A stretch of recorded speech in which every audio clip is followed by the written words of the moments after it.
Voilà, bien-aimés frères et sœurs, nous vous saluons dans le précieux nom de Jésus. C'est encore une fois de plus un plaisir pour nous de nous retrouver dans vos maisons et partout où vous êtes pour vous transmettre la pensée du Seigneur, toujours dans ce même mode de confinement jusqu'à ce que les choses vont se normaliser. Alors ce matin, nous allons prendre un passage dans le livre de Samuel. Samuel, nous sommes au chapitre 19. Nous allons lire à partir du verset 8 jusqu'au verset 17, mais vous pourrez lire tous les chapitres après. Donc 1 Samuel chapitre 19, verset 8. La Bible dit « La guerre continuait. David marcha contre les Philistins et s'est battu avec eux. Il leur fit éprouver une grande défaite et ils s'enfuirent devant lui. Alors le mauvais esprit de l'Éternel fut sur Samuel, qui était assis dans sa maison, sa lance à la main. David jouait, et Saül voulut les frapper avec sa lance contre la paroi. Mais David se détourna de lui, et Saül frappa de sa lance la paroi. David prit la fuite et s'échappa pendant la nuit. Saül envoya des gens vers la maison de David pour le garder et le faire mourir au matin. Mais Michal, femme de David, l'en informa et lui dit « Si tu ne te sauves pas cette nuit, demain tu es mort. » Et les fit descendre par la fenêtre, et David s'en alla et s'enfuit. C'est ainsi qu'il échappa. Ensuite, Michal prit les téraphim qu'elle plaça dans le lit. Elle mit une peau de chèvre à son chevet et l'enveloppa d'une couverture. Lorsque Saül envoya des gens pour prendre David, elle dit « Il est malade ». Saül le renvoya pour qu'il le visse et il dit « Apportez-le-moi dans son lit, afin que je le fasse mourir. » Ces gens revinrent, et voici le téraphim était dans le lit, et une peau de chèvre à son chevet. Saül dit à Michal, « Pourquoi m'as-tu trompé de la sorte, et as-tu laissé partir mon ennemi qui s'est échappé ?» Michal répondit à Saül, « Il m'a dit, laisse-moi aller ou je te tue. » Que le Seigneur vous bénisse. Je voudrais commencer par faire quelques mises au point avant d'entrer dans le vif de notre intervention de ce matin.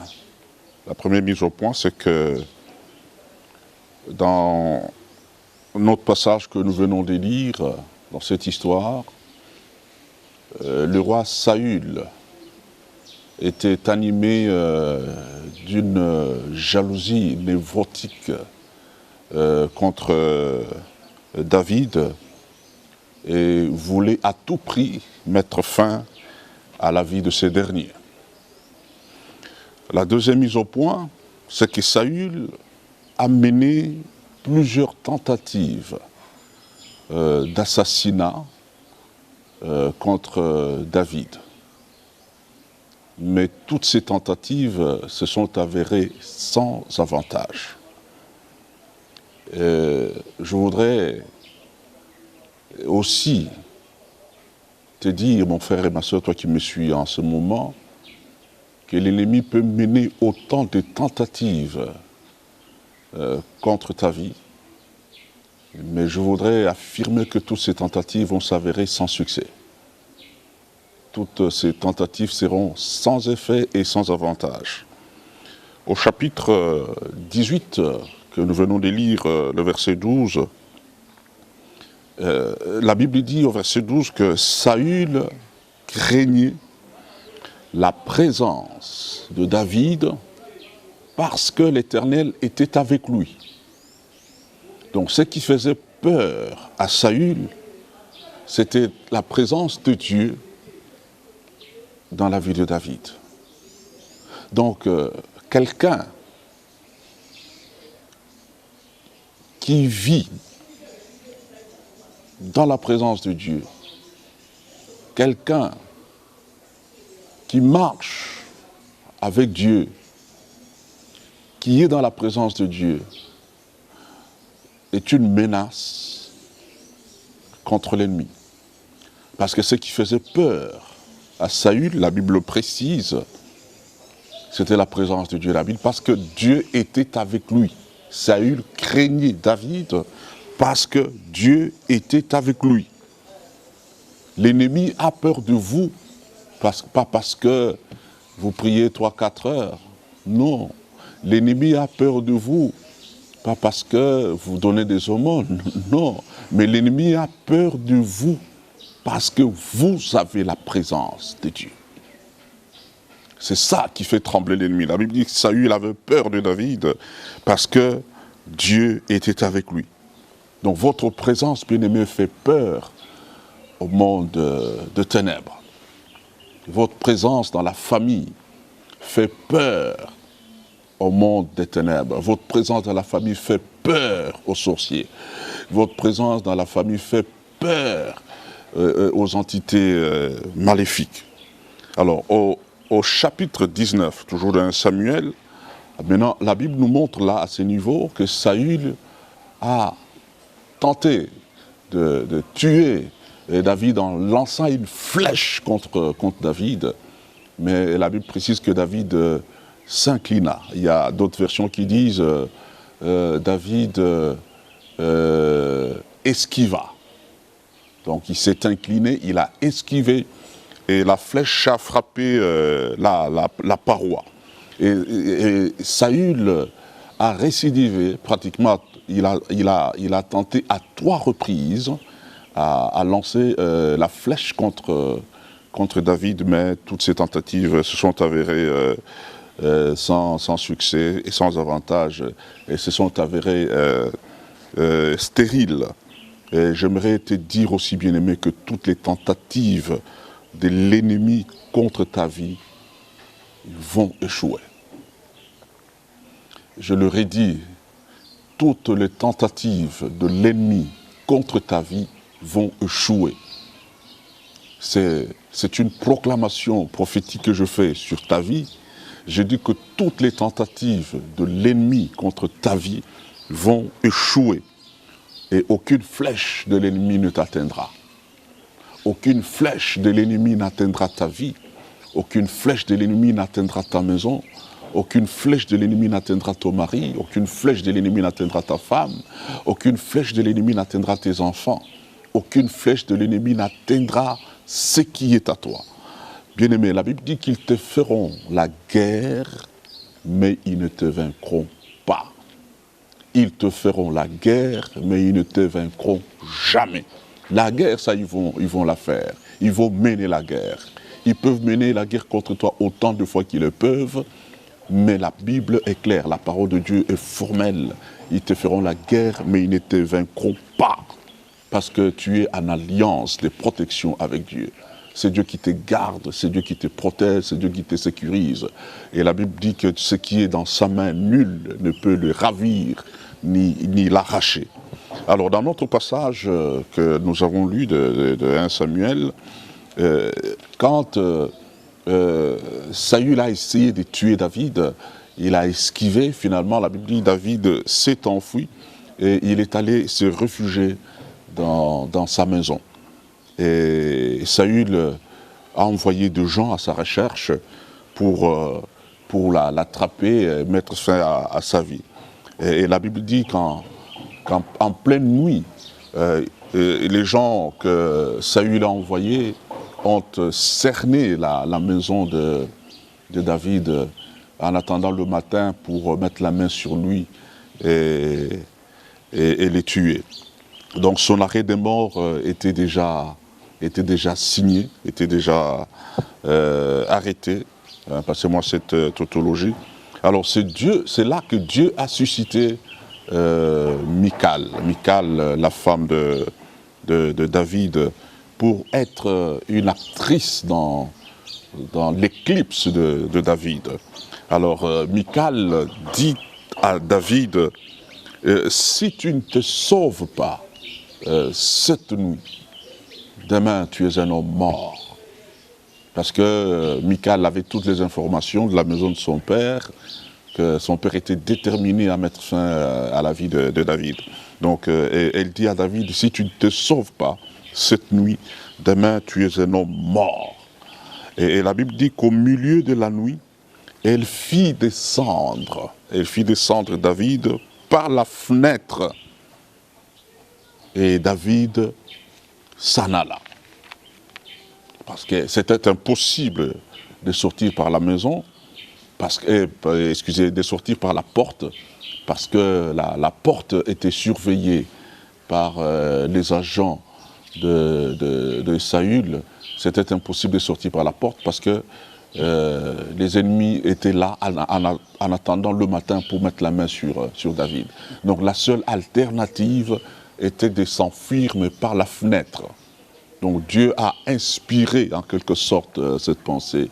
Dieu a illuminé en quelque sorte la pensée de Michal et de David pour que David puisse s'échapper par la fenêtre. Alors ces gens ont surveillé la porte, mais David s'est échappé par la fenêtre. Alors que l'étau s'était déjà resserré contre lui, mais il s'est sauvé par la fenêtre. Là, je voudrais dire quelque chose de très important, c'est que Dieu peut laisser une porte fermée. Il peut laisser tes ennemis garder la porte. Il peut laisser tes ennemis envahir la porte en attendant de mettre la main sur toi. Mais il ouvre pour toi une fenêtre pour que tu te sauves. Il ouvre pour toi une fenêtre pour que tu sois libéré. Dans Josué, le chapitre 2, il y a une histoire similaire. C'est l'histoire des espions. Les deux espions qui se sont retrouvés dans la maison de Rahab. Alors la Bible dit qu'ils sont arrivés à Jéricho pour espionner Jéricho et faire les rapports. Alors quand ils sont arrivés, ils se sont réfugiés dans la maison d'une femme prostituée du nom de Rahab. Alors dans l'entretemps, les services de renseignement de Jéricho a appris qu'il y avait deux étrangers qui étaient suspects, deux étrangers qui étaient des espions.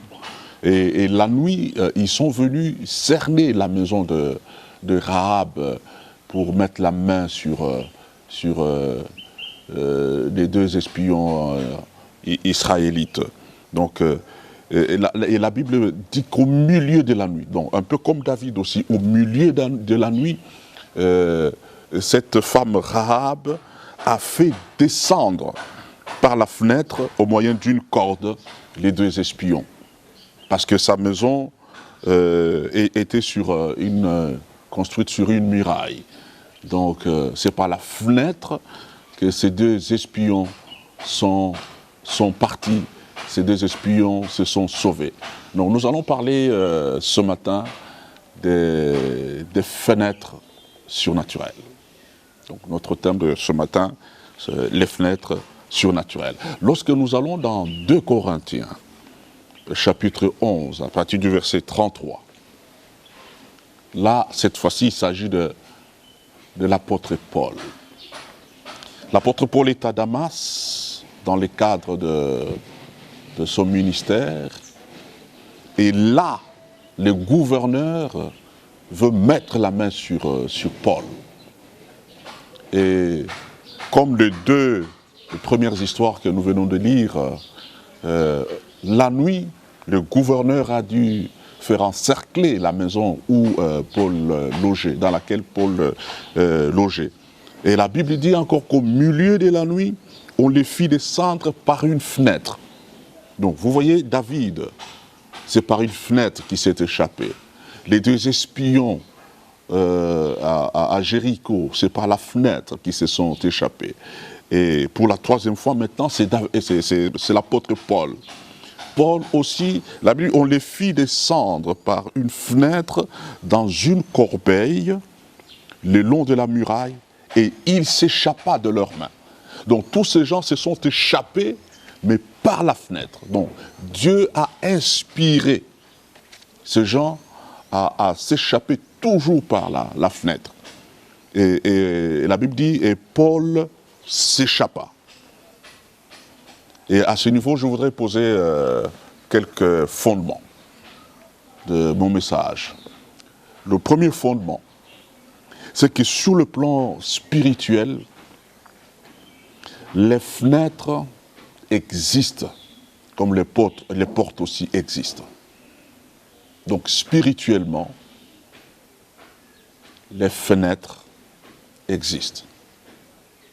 Comme on parle aussi des portes spirituellement, les fenêtres aussi existent.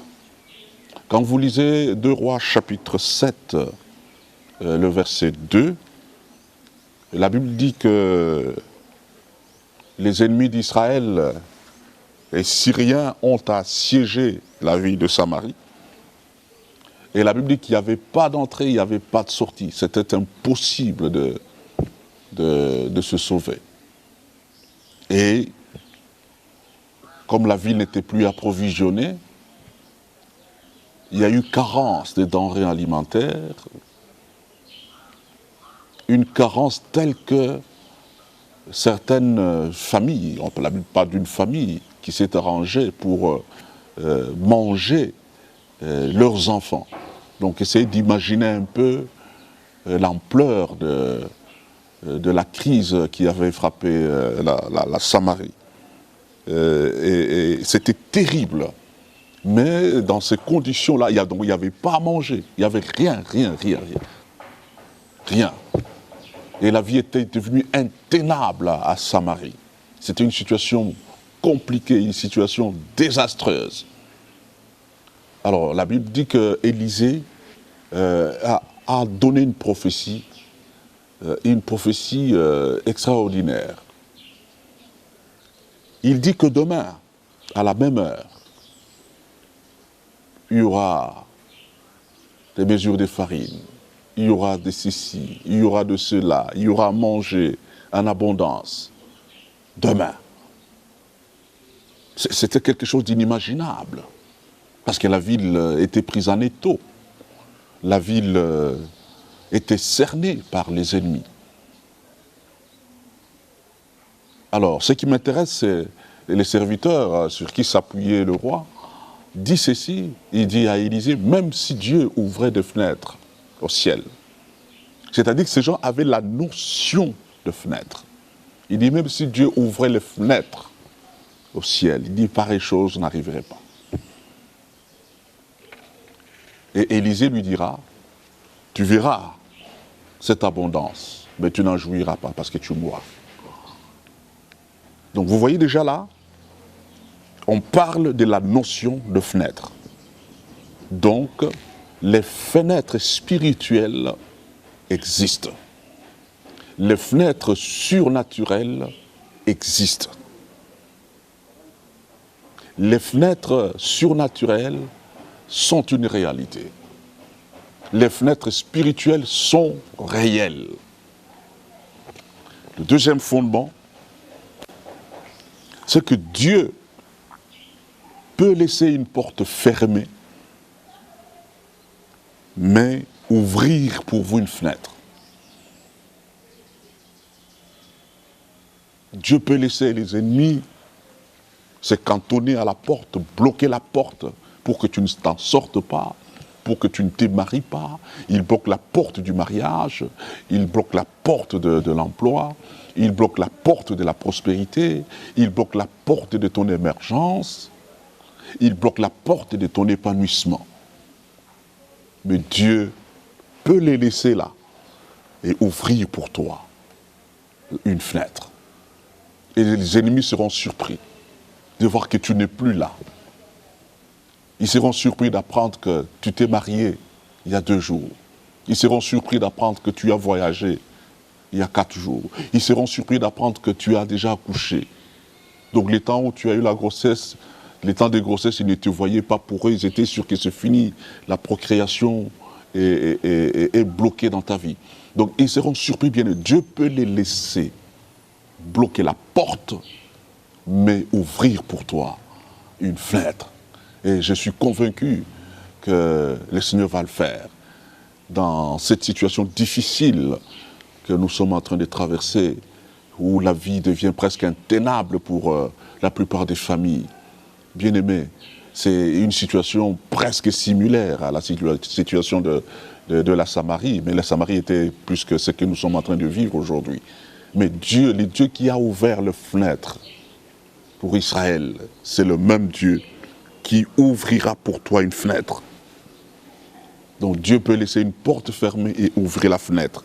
Pour David, la porte est restée fermée, mais il a ouvert une fenêtre pour David.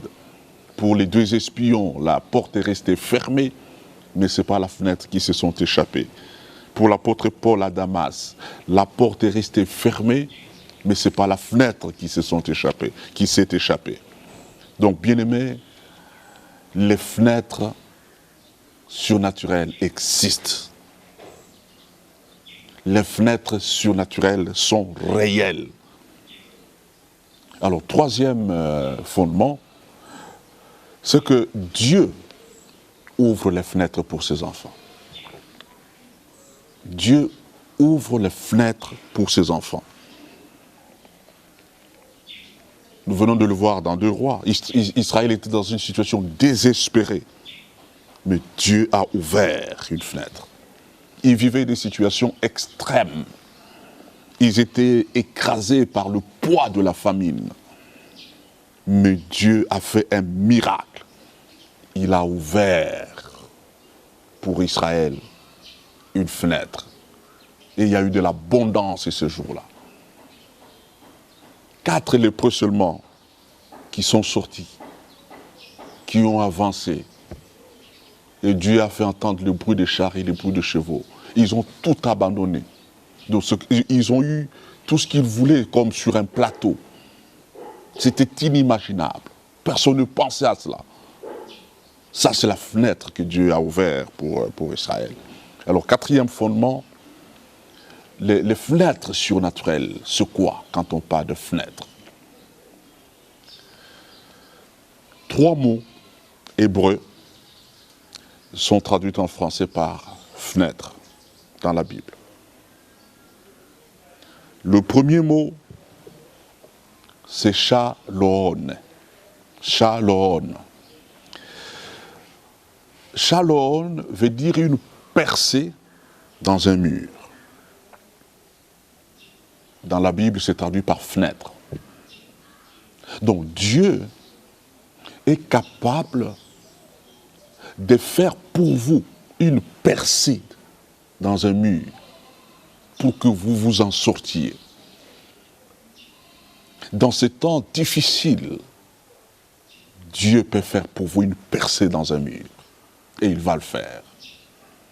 Le 2e mot hébreu qui est traduit en français par fenêtre, c'est cave.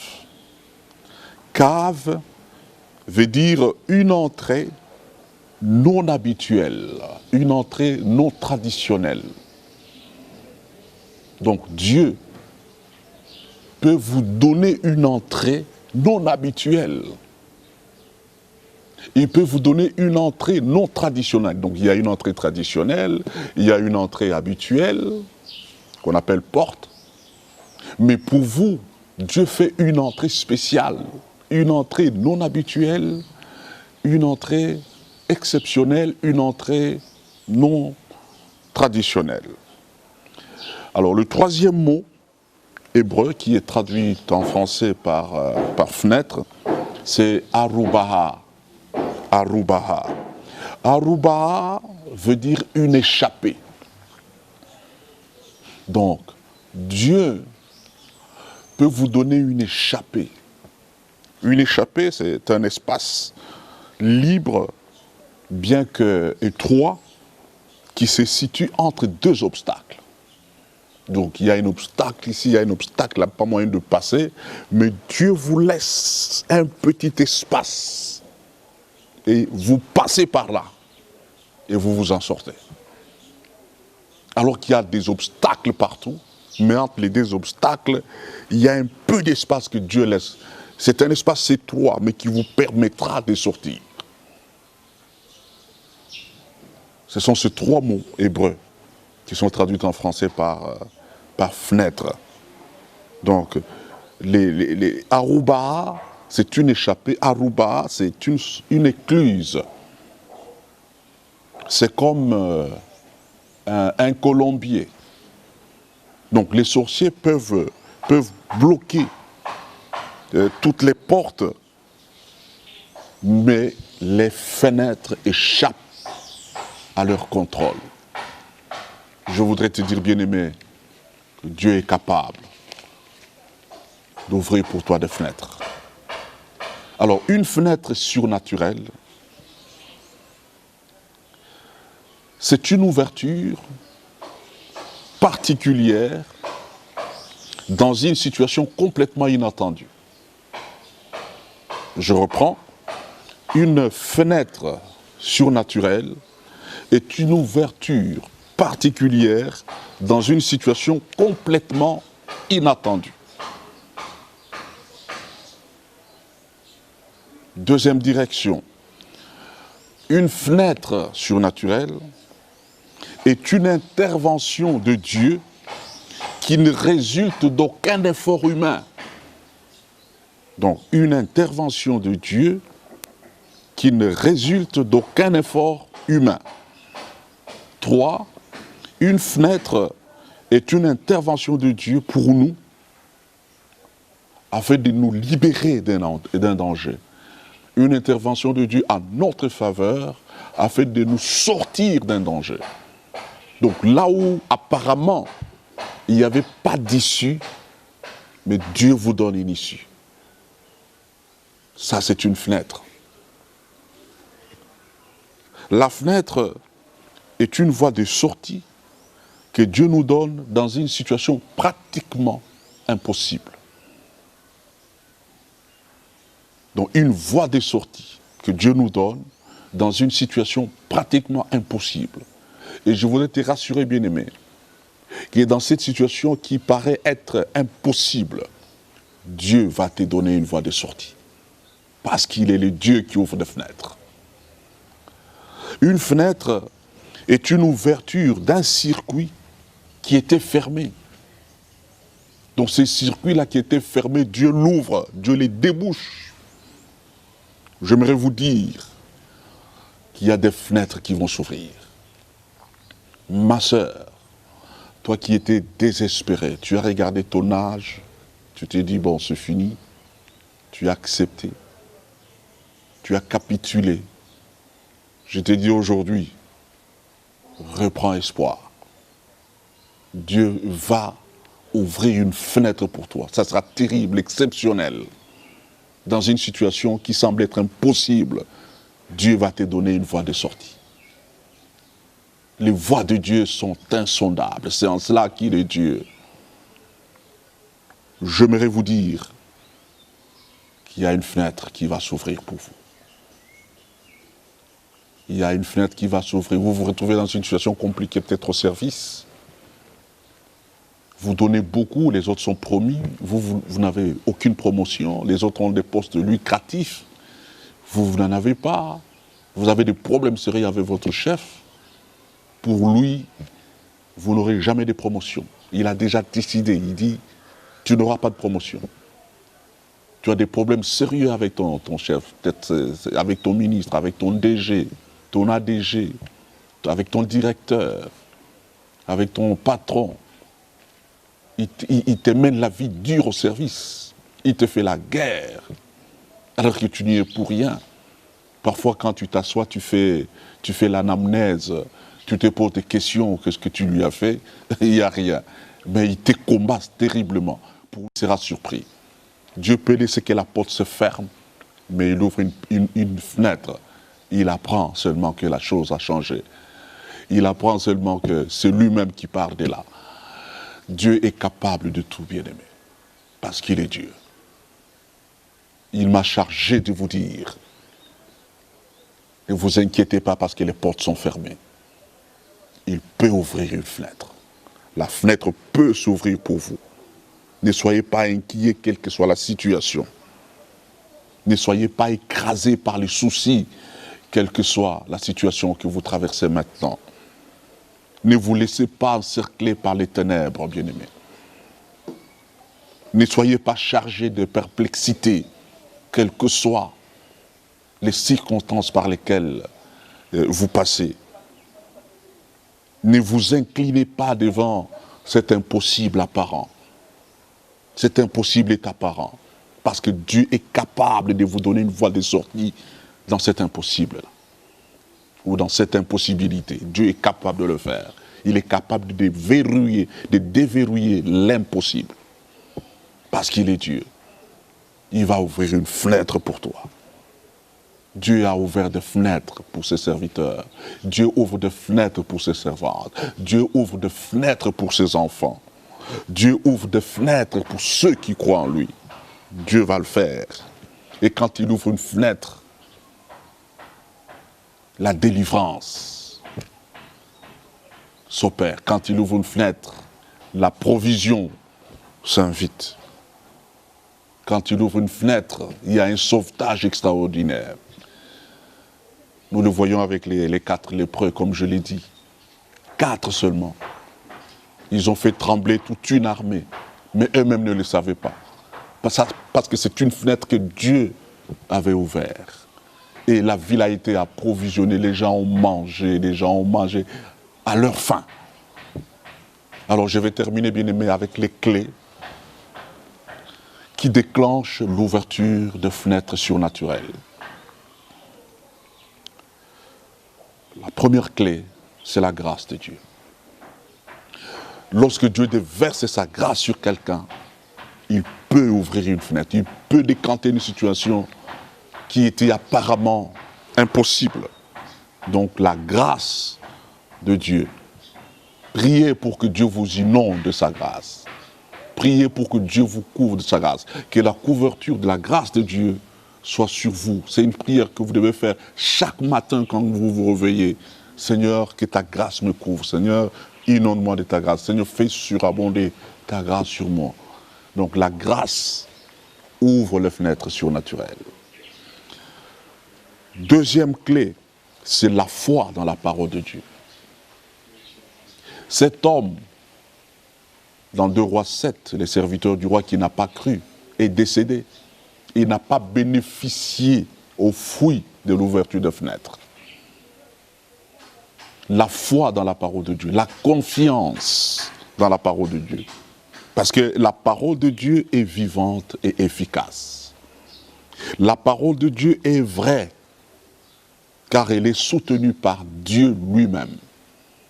La parole de Dieu est exécutoire, parce que chaque promesse faite par Dieu s'exécute.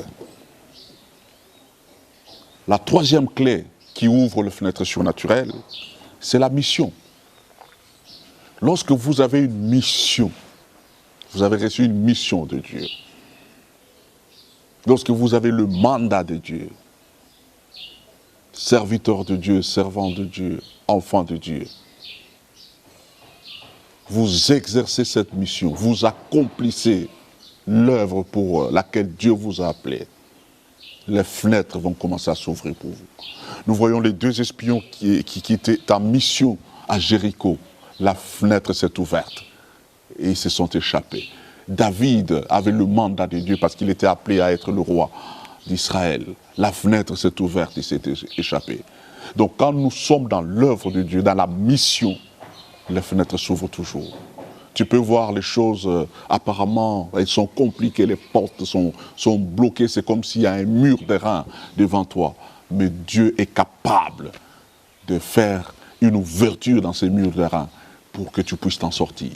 Donc la mission, c'est une clé pour l'ouverture des fenêtres surnaturelles. Et quatrième clé, ce sont les bonnes œuvres. Lorsque nous pratiquons les bonnes œuvres, les portes s'ouvrent, les fenêtres s'ouvrent pour nous. Je vous donne l'exemple de Tabitha, de Dorcas, qui était décédée. Donc c'était fini. C'était fini. Elle était morte. Les médecins ont confirmé sa mort. Mais le peuple de Dieu, les enfants de Dieu, ont refusé la mort de Dorcas. Et Dieu l'a réveillée. Dieu l'a ressuscité à cause ou grâce à ses bonnes œuvres. Donc les bonnes œuvres peuvent faire aussi que Dieu vous ouvre les fenêtres. Les bonnes œuvres ouvrent les fenêtres du surnaturel. Et cinquième clé, les dîmes et les offrandes. Bien-aimés dans le Seigneur, ce n'est pas parce que les temps sont difficiles que vous ne pouvez pas payer votre dîme, que vous ne pouvez pas amener votre dîme dans la maison de Dieu. Non. Sachez d'ailleurs que c'est en des moments difficiles que Dieu nous demande des fois aussi des choses difficiles. Quand vous lisez dans les livres de rois, il n'y avait pas de pluie en Israël du temps d'Élie pendant plus de 3 ans, donc 3 ans et demi de sécheresse. La crise avait presque atteint son apogée pendant cette période. Mais quand Élie, les prophètes, réunit le peuple sur le mont Carmel, il dit, le Dieu qui répondra par le feu, ça sera le véritable. Vous connaissez l'histoire, je vous ai pas de détails. Les prophètes de Baal ont essayé d'invoquer Baal, c'était sans signe. Mais quand Élie a rétabli l'autel de Dieu, il voulait appeler maintenant le feu sur l'autel. Mais avant cela, il a demandé au peuple de déverser de l'eau sur l'autel. Bien-aimé, 3 ans et demi sans eau.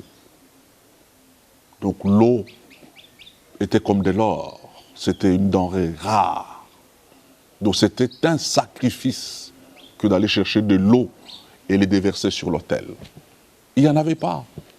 Mais c'est ce jour-là que le feu est descendu et c'est ce jour-là que Dieu a ouvert les fenêtres du ciel et la pluie est tombée après 3 ans et demi.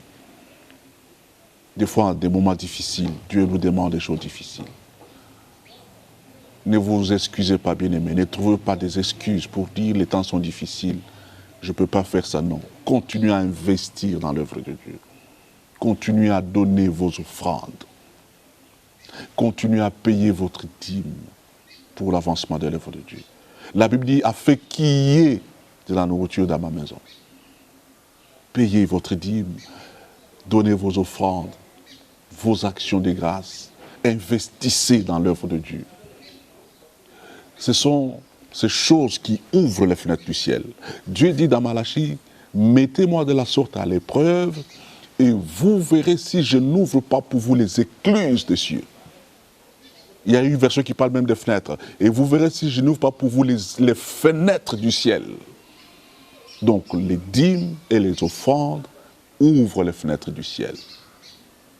Bien-aimés dans le Seigneur, Dieu nous parle. Dieu vous parle. Les fenêtres vont s'ouvrir. Que Dieu vous bénisse. Alors, pour cette semaine, la semaine passée, nous étions en prière avec les requêtes que nous avions données. Cette semaine, je vais recevoir les gens, particulièrement au bureau, le mercredi, de 15h à 18h, sur l'avenue Bondi, numéro 66, Bandal, Bissengo, église La Voix de Dieu. Vous savez que nous sommes toujours en mode confinement, avec l'état d'urgence, mais je vais juste recevoir ceux qui voudront venir me voir pour la prière. et les conseils. Je vous reçois au bureau tout en respectant les mesures barrières. Si vous avez des soucis, vous avez des problèmes qui demandent une assistance dans la prière, vous avez votre dîme. Il y a des gens qui ont les dettes de Dieu des dîmes. Depuis que cette situation a commencé, ils n'ont même pas payé des dîmes. Ils oublient. Bien-aimés, n'oubliez pas. Les dîmes peuvent ouvrir pour vous les fenêtres. Les offrandes, les actions de grâce peuvent ouvrir pour vous les fenêtres.